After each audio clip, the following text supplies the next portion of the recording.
No, I think it's a madness. I think it's a cult-like madness that has taken over our government. I talk now increasingly about Fabianism and the Fabians because they're a great conspiracy. They're never a conspiracy theory because they put it all on their website.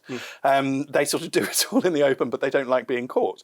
Lord Hermer is a Fabian, and this will be part of some cultural Marxist belief that probably around reparations. The thing about Fabians is you often don't know what their policies are in detail because they like to just drone on. So you don't actually get you never really get clarity with a Fabian.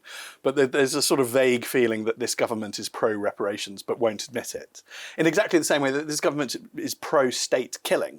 So it's pro the eugenics bill, the idea that the weak, the disabled, the elderly, the depressed will go to the NHS and say, please kill me. Oh, the assisted dying. Yeah, and they like that. But they pretend, because they're Fabians, they literally can never tell the truth. It's not that they lie.